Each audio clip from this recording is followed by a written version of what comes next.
Pahlavi text, translated by E.W. West. Part 1, Selections of Zad Sparam, Sacred Books of the East, Oxford University Press, 1860. Chapter 2. On the coming in of Aharman to the creatures, it is thus declared in Revelation, that in the month Torvardin and the day Uharmazd at noon, he came forth to the frontier of the sky sees him, and on account of his nature, fears as much as a sheep trembles at a wolf. And Aharman came on, scorching and burning into it. Then he came to the water, which was arranged below the earth, and darkness without an eyelid was brought on by him. And he came on through the middle of the earth, as a snake always comes on out of a hole. And he stayed within the whole earth. The passage where he came on is his own, the way to hell, through which the demons make the wicked run. Afterwards he came to a tree, such as was of a single root, the height of which was several feet, and it was without branches and without bark, juicy and sweet, and to keep the strength of all kinds of trees in its race. It was in the vicinity of the middle of the earth, and at the self same time he became quite withered.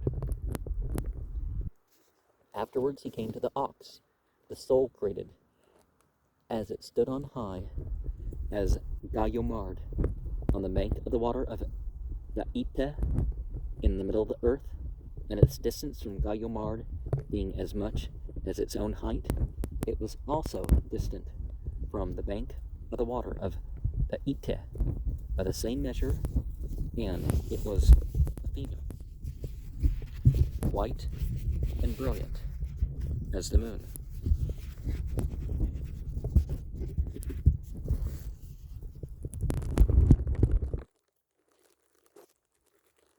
As the adversary came upon it, the Uharmazd gave it a narcotic, which is also called bong, to eat, and to rub the bong before the eye, so that the annoyance from the assault of crimes may be less.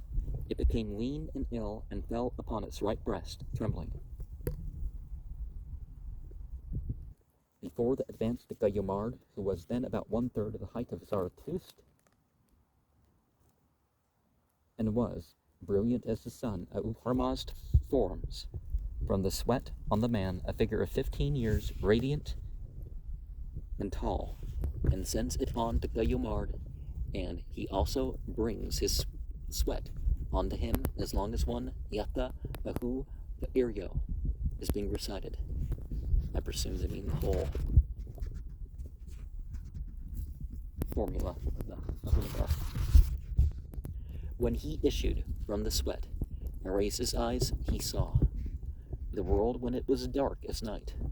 On the whole earth were the snake, the scorpion, the lizard, the zuck, and noxious creatures of many kinds, and so the other kinds of quadrupeds stood among the reptiles.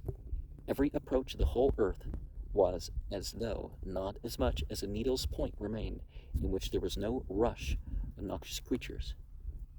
There were the coming of a planetary star into planetary conjunction, and the moon and planets at 6s and 7s, many dark forms with the face and curls of Azet Dahak, suffered punishment, in company with certain non-Iranians, and he was amazed at calling the wicked out from the righteous. Lastly he, Aharman, came up to the fire, and mingled darkness and smoke with it.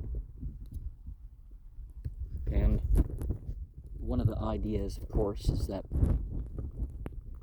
early human drove away the monsters. At the very least, there's the other mythological idea, right? That the jinn, the davas, the divs, and whatever you want to call these hidden beings with choice, right? They were here first, and some of them feel like the humans encroached on their territory.